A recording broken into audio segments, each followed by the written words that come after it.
नमस्कार, एवं उत्तर प्रदेश देख रहे हैं आप सभी और आपके साथ हूं मैं जयती मिश्रा। बुलेटिन की शुरुआत करेंगे इस वक्त की हेडलाइंस के साथ। गोरखपुर दौरे पर मुख्यमंत्री योगी अखिल भारतीय विद्यार्थी परिषद के अधिवेशन में की शिरकत, करोड़ों की परियोजनाओं का भी किया लोकार्पण शिलान्यास।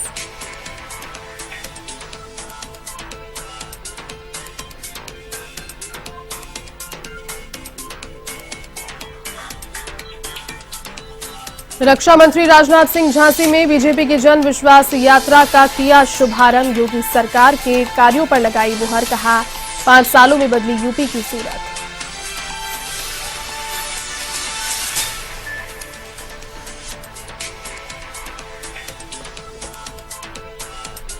काकोरी कांड के शहीद वीरों को नमन, काकोरी शहीद स्मारक स्थल पर शहीदों के परिजनों का सम्मान, मुख्यमंत्री योगी आदित्यनाथ ने दी श्रद्धांजलि।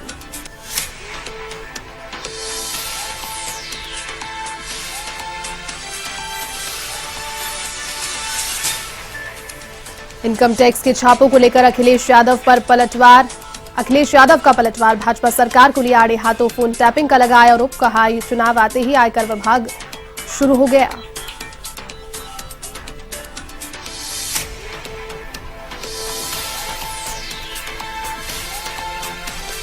लखनऊ में दिखा तेज रफ्तार ऑडी कार का कहर, रिक्शे को मारी टक्कर, स्कूटी सवार युवती को कुचला की मौत, 3 जख्मी, आरोपी को लोगों ने पकड़कर किया पुलिस के हवाले।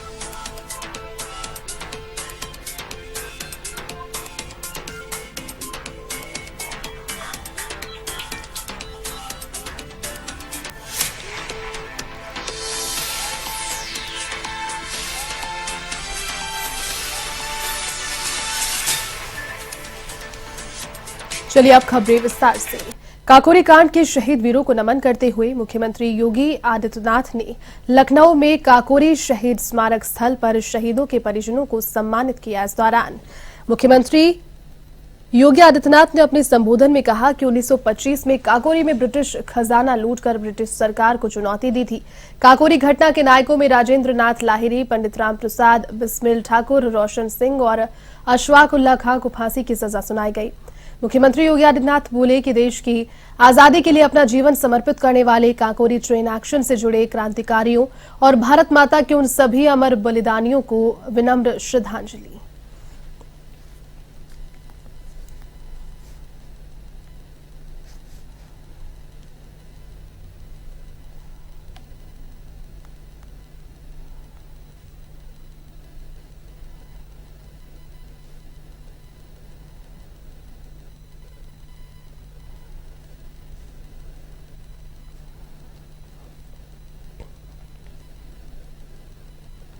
उन्नीस 1927 को इनको फांसी दी जाएगी, लेकिन राजेंद्र नाथ लाड़ी को गोंडा की जेल में 2 दिन पहले ही फांसी दे दी गई।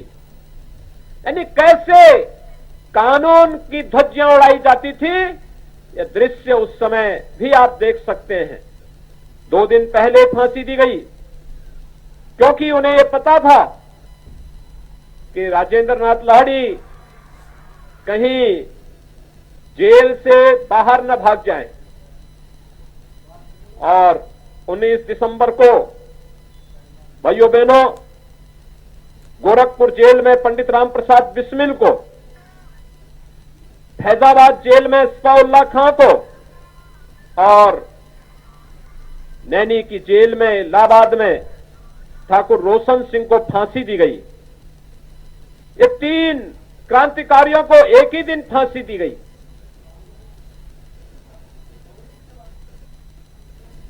इन चारों क्रांतिकारियों का बलिदान भारत की आजादी के लिए मील का पत्थर साबित हुआ। उस समय भी इन क्रांतिकारियों ने कहा था कि हमको दी जाने वाली फांसी अनेक राम प्रसाद बिस्मिल पैदा कर देगा, अनेक रोशन सिंह पैदा कर देगा, अनेक अशफाक उल्लाह खां पैदा कर देगा, अनेक राजेंद्र नाथ लाड़ी पैदा कर देगा। और भाइयों बहनों, गोरखपुर जेल में तो जब पंडित राम प्रसाद बिस्मिल से पूछा गया कि आखिर आपकी अंतिम इच्छा क्या है, तो उन्होंने बड़ी बेबाकी के साथ कहा था कि इस भारतवर्ष में 100 बार मेरा जन्म हो, कारण सदा ही मृत्यु का देशोपकारक कर्म हो। और भाइयों बहनों, भारत की आजादी के लिए उन्होंने अपने आप को बलिदान कर दिया था। पंडित राम प्रसाद बिस्मिल, ठाकुर रोशन सिंह, असफाउल्लाह खां, राजेंद्र नाथ लाड़ी, चंद्रशेखर आजाद, और इस श्रृंखला में लंबी श्रृंखला है क्रांतिकारियों की, जिनका बलिदान का परिणाम है भारत की स्वाधीनता। स्वतंत्र भारत में, इतने उन्मुक्त वातावरण में, भारत के विकास के लिए, भारत के लोक कल्याण के लिए, भारत के अंदर गांव, गरीब, किसान, नौजवान, महिलाएं और समाज के प्रत्येक तबके के विकास के लिए आज सरकारें कुछ कर पा रही हैं, तो उसके पीछे प्रेरणा है इन महापुरुषों का, इन क्रांतिकारियों का, इन देश के लिए मर मिटने वाले उन बलिदानियों का, जिसकी परिणति आज भारत तेजी के साथ दुनिया की एक महाताकत बनने की ओर अग्रसर है। और इसीलिए देश के यशस्वी प्रधानमंत्री श्री नरेंद्र मोदी जी ने देश का आह्वान किया कि देश अपनी आजादी का अमृत महोत्सव में प्रवेश कर गया है। रक्षा मंत्री राजनाथ सिंह ने झांसी में जन विश्वास यात्रा का शुभारंभ किया, तो वहीं सभा को संबोधित करते हुए उन्होंने बुंदेली भाषा का प्रयोग भी किया। इसी के साथ विपक्षी पार्टियों पर भी जमकर निशाना साधा। उन्होंने कहा कि बीजेपी कभी भी आंखें चुराकर राजनीति नहीं करती, बल्कि आंख से आंख मिलाकर के राजनीतिक करते हैं। इसी के साथ ही उन्होंने कहा कि यूपी में योगी आदित्यनाथ के नेतृत्व में विकास हो रहा है और जनता से जो वादे किए गए उन्हें पूरा भी किया गया है।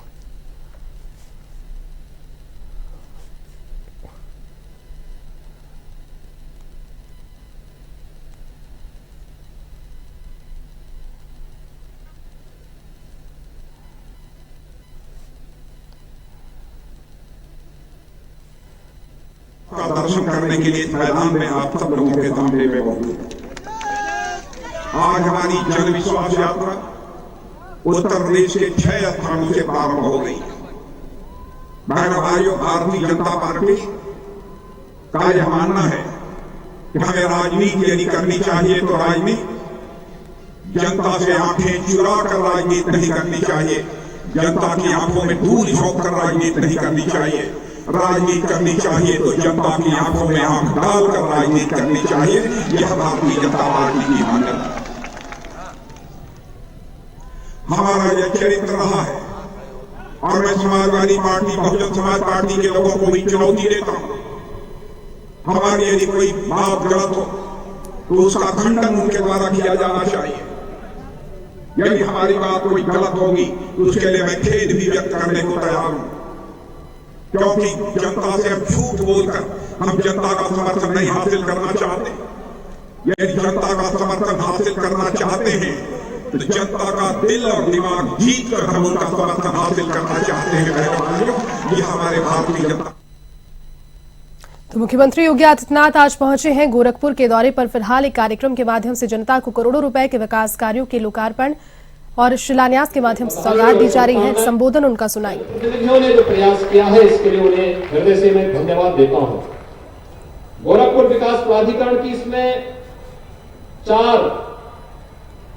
3 आवासीय योजनाओं का 298 करोड़ रुपए की लागत की आवासीय परियोजनाओं का, लेक व्यू अपार्टमेंट योजना 192 आवास, लोहिया एनक्लेव एक प्रथम आवास योजना 140 करोड़ रुपए की लागत से, और फेज तृतीय की आवासीय योजना 72 करोड़ रुपए की लागत से, अवस्थापना निधि से कराए जाने वाले 5 कार्यों का 18 करोड़ रुपए और शासन की विभिन्न अन्य योजनाओं के 22 करोड़ रुपए की लागत से योजनाओं का यहाँ पर इन योजनाओं का यहाँ पर लोकार्पण हुआ है और शिलान्यास इन योजनाओं का हो रहा है, जिसमें गोरक्ष इनक्लेव आवासीय योजना 86 आवास, राप्ती ग्रीन आवासीय योजना 48 आवास, ग्रीन वुड अपार्टमेंट योजना 440 आवास, इन सभी आवासीय योजनाओं का शिलान्यास का कार्यक्रम के साथ साथ प्राथमिक विद्यालय अवस्थापना निधि से कराए जाने वाले कार्य और त्वरित आर्थिक विकास योजना के अंतर्गत भी कराए जाने वाले कार्यों का जहां पर शिलान्यास का कार्यक्रम हुआ है, जिनकी लागत 616 करोड़ रुपए है। सबसे पवित्र कार्य जो इससे विकास के साथ साथ स्वावलंबन की भी झलक आती है वह है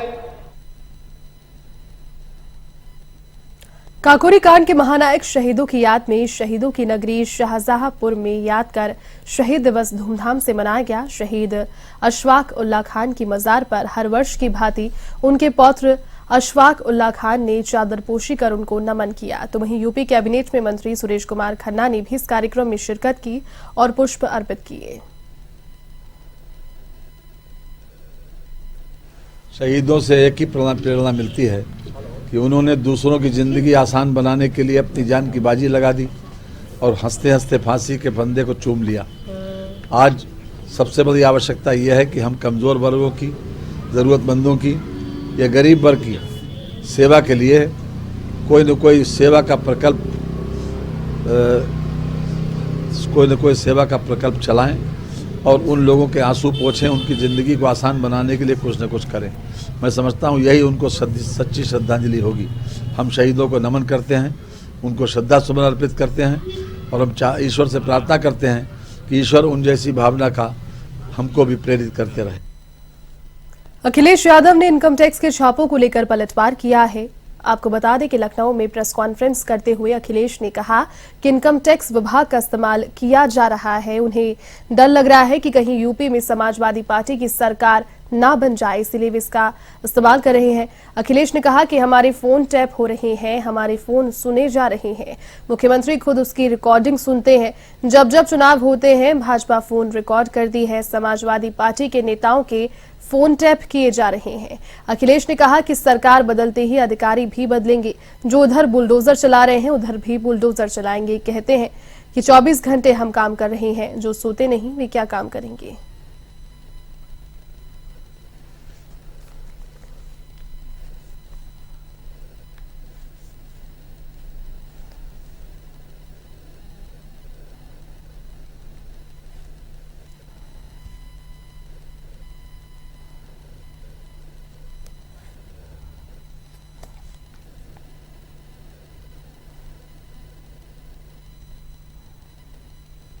गृह राज्य मंत्री टैनी, कौन नहीं जानता उन पे आरोप क्या है। गृह राज्य मंत्री टैनी, उन पे क्या आरोप है? क्या दिल्ली की सरकार नहीं जानती? क्या उत्तर प्रदेश की सरकार नहीं जानती? और जब उत्तर प्रदेश की सरकार की जांच में उनके नाम आ गए और कहीं ना कहीं उनके ऊपर उंगली उठी है, तो आखिरकार सरकार क्यों बचा रही है उसको? क्या कारण है? साफ है कि देश के गृह राज्य मंत्री, उन पर उंगली उठी है, उनके बेटे पे उंगली उठी है, भारतीय जनता पार्टी के कार्यकर्ताओं पे उंगली उठी है, लेकिन आखिरकार सरकार क्यों नहीं सजा दे रही है? क्यों ध्यान हटाना चाहती है? मंच पर जो हंगामा हुआ, निषाद समाज के साथ जो धोखा हुआ, केवल निषाद समाज नहीं बल्कि पिछड़े, अति पिछड़े, दलित, अल्पसंख्यक और बड़ी संख्या में हमारे अगड़े लोग, ब्राह्मण समाज के साथ जो हुआ कौन नहीं जानता। और मंच पर किस खुशी के साथ बुलाया गया था निषाद समाज के लोगों को। उन्हें वादा किया गया था कि आपकी सब मांगे पूरी हो जाएंगी, आरक्षण मिल जाएगा।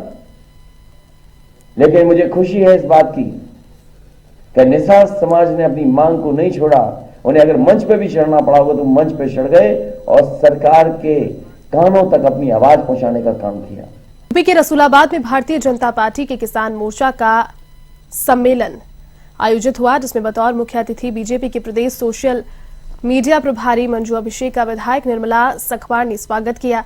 कार्यक्रम को संबोधित करते हुए जिलाध्यक्ष अविनाश सिंह चौहान ने बताया कि उत्तर प्रदेश सहित पूरे देश में किसानों को गुमराह करने का कार्य विपक्षी पार्टियों ने किया है। तो वहीं विधायक निर्मला सखवार ने कहा कि पूर्ववर्ती सपा सरकार में किसानों को भेदभावपूर्ण ढंग से मुआवजा मिलता था। भाजपा सरकार ने पूरी निष्पक्षता के बाद हर समाज के लोगों को लाभ देने का कार्य किया।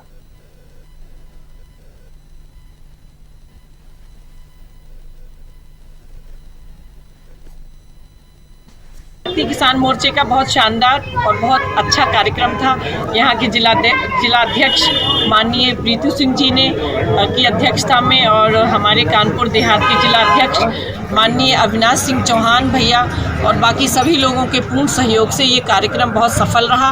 और माननीय हमारे प्रधानमंत्री श्री नरेंद्र मोदी जी और माननीय हमारे मुख्यमंत्री योगी आदित्यनाथ जी के किए हुए कार्यों को यहाँ पे किसान भाइयों को बताया गया और उनको बताया गया कि उनको किसी भी भड़कावे में दूसरे लोगों के कहने में बिल्कुल नहीं आना।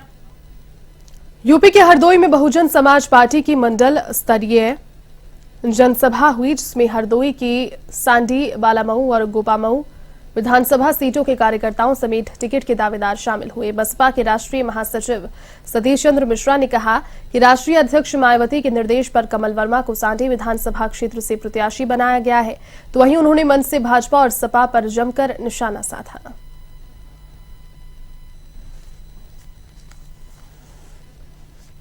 जैसे जैसे चुनाव आएंगे 2-3 चीजें होंगी, कहीं इस तरह के छापे, कहीं इस तरह की बातें होंगी, कहीं पर घोषणाएं होंगी, कहीं फीता काटा जाएगा, कहीं ऐसे ऐसे अल्फाज बोले जाएंगे, ऐसी बातें कही जाएंगी, ऐसे मंच से भाषण दिए जाएंगे भड़काने वाले कि लोगों भड़काव हो, आपस में लोगों के अंदर मन मुटाव हो। इन सब चीज़ों की कोशिश होगी। उत्तर प्रदेश में समाजवादी पार्टी चुनाव में जुट गई है। संवाददाता निहाल पांडे ने पूर्व राज्य मंत्री भगवत शरण गंगवार से की खास बातचीत।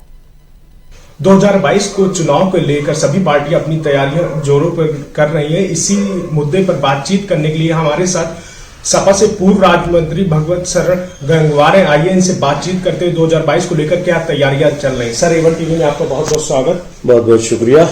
सर, 2022 को लेकर क्या तैयारियां चल रही हैं? जहां तक चुनाव की बात है, चुनाव एक सतत प्रक्रिया है, कोई फौरी कार्य नहीं है, तो इसका तो पूरे समय कार्य चलते रहते हैं, लोगों की सेवा शुश्रूषा, लोगों से मिलना जुलना। और जहां तक इस समय चुनाव की तैयारी की बात है, तो कार्यकर्ता सब डटे हुए हैं मैदान में और सब अपने अपने तरीके से काम कर रहे हैं। पर एक तो सपा पार्टी में सबसे खुशी की बात है, चाचा भतीजे एक साथ आ गए हैं, तो एक क्या लग रहा है 2022 के चुनाव में? क्योंकि लगातार जिस तरीके से अखिलेश यादव बड़े बड़े जो वादे कर रहे हैं कि 400 प्लस सीटें लाएंगे, तो आपको क्या लग रहा है कि चाचा और जो अखिलेश यादव छोटे छोटे दलों से गठबंधन कर रहे हैं, तो क्या इम्पैक्ट पड़ेगा 2022 में बीजेपी सरकार को? ऐसा है, अगर आप पिछले चले जाएं, पिछले दौर में, तो भारतीय जनता पार्टी ने जो स्थिति अपनी बनाई शुरुआत में, आज तो उनकी भी स्थिति बहुत खराब है। और ये 5 राज्यों के चुनाव हो रहे हैं, सब में इनका सूपड़ा साफ हो जाएगा। जहां तक अखिलेश यादव जी की बात है, तो बहुत विचारवान व्यक्ति हैं और कर्मठ व्यक्ति हैं। मैंने तो उन्हें जितना देखा है, हर दिन नए अखिलेश यादव जी दिखते हैं। और जहां तक ये आपने गठबंधन की बात की, तो भारतीय जनता पार्टी ने तो 25-26 दलों से गठबंधन किया था, हम लोगों ने तो 16-17 से ही किया है। और सारे लोग दिल से साथ में एक जैसी विचारधारा के लोग हैं। और चाचा जी की जहां तक बात है, तो वो तो परिवार की बात है, खुटपुट होती है, पार्टियों में खुटपुट होती है। किसानों की पार्टी नहीं है, किसानों की सरकार नहीं है। और मैं तो पिछले 20-30 साल पहले, 40 साल पहले मैं ये सुनता था गांव में कि भारतीय जनता पार्टी तो उस समय नहीं थी, जनसंघ थी, कि जनसंघ गांव की पार्टी नहीं है, किसानों की, गरीबों की, मजदूरों की पार्टी नहीं है, ये बड़े व्यापारियों की पार्टी है। ये चर्चा गांव में हुआ करती थी और इनने अपने कार्यों से ये सिद्ध कर दिया कि ये बड़े कारपोरेटर्स की, व्यापारियों की, बड़े व्यापारियों की पार्टी है, ये किसानों की, गरीबों की, मजदूरों की पार्टी नहीं है। क्या लग रहा है 2022 में कितनी सीटें लाएंगे इस बार सपा सरकार से? नहीं, निश्चित रूप से हम बहुमत ही नहीं, बहुत बड़ा बहुमत लेके आ रहे हैं। कितनी सीट? बस सीट के मामले तो माननीय अखिलेश जी जो कहते हैं वही हम कहेंगे, 400 प्लस, लेकिन बहुत बड़ा बहुमत आ रहा है। हमारे बरेली की अगर बात करें, तो बरेली में भी अधिकांश विधानसभा सीटें हम जीत रहे हैं, हमारे साथी लोग जीत रहे हैं।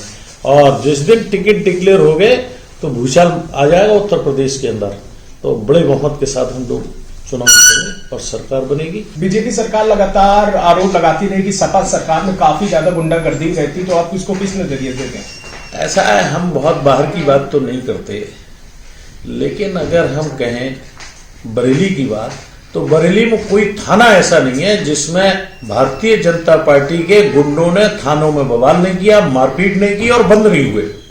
तो वो कैसे कह सकते हैं समाजवादी पार्टी? ये जरूर है, हम लोग गांव के रहने वाले हैं और गांव की आचार विचार अलग चीज है, लेकिन जो दिखाई पड़ता है, गांव के लोग उतनी सुंदर तरीके से बात नहीं कर सकते, लोगों के साथ छल फरेब नहीं कर सकते। ये लोग छल फरेब और दिखावा कुछ करते हैं, और गुंडे अगर हैं तो भारतीय जनता पार्टी में। ये थे हमारे साथ पूर्व मुख्यमंत्री भगवत शरण गंगवार। इनका साफ तौर पर कहना है कि अखिलेश यादव इस बार सपा सरकार जो है बड़े बहुमत से सरकार लाएगी, 400+ सीटें लाएगी। वीडियो जर्नलिस्ट सनोज के साथ निहाल पांडे, A1 टीवी, बरेली।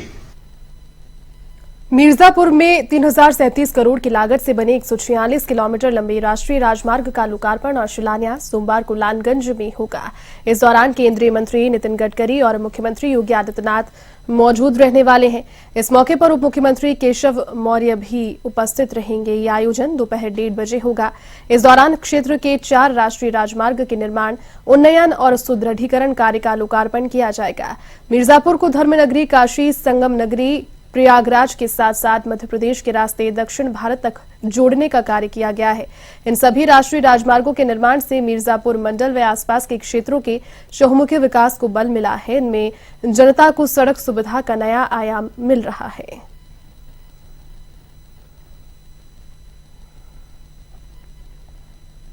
कल जो लोकार्पण करने जा रहे हैं माननीय केंद्रीय मंत्री जी, उसमें 4 परियोजनाएं हैं। 4 परियोजनाओं में एक परियोजना डगमगपुर टू लालगंज है, दूसरा लालगंज टू हनुमना है, तीसरी परियोजना जो इलाहाबाद मिर्जापुर का मिर्जापुर जनपद के अंतर्गत 37 किलोमीटर का भाग है, और चौथी परियोजना है रामपुर बड़हन के रमणगंज हलिया सेक्शन की 18 किलोमीटर है। पूरी परियोजना की कुल लागत 3037। चलिए, इस बुलेटिन में फिलहाल के लिए बस इतना ही। देश और दुनिया की तमाम बड़ी खबरों को देखने के लिए आप देखते रहिए A1 टीवी। नमस्कार।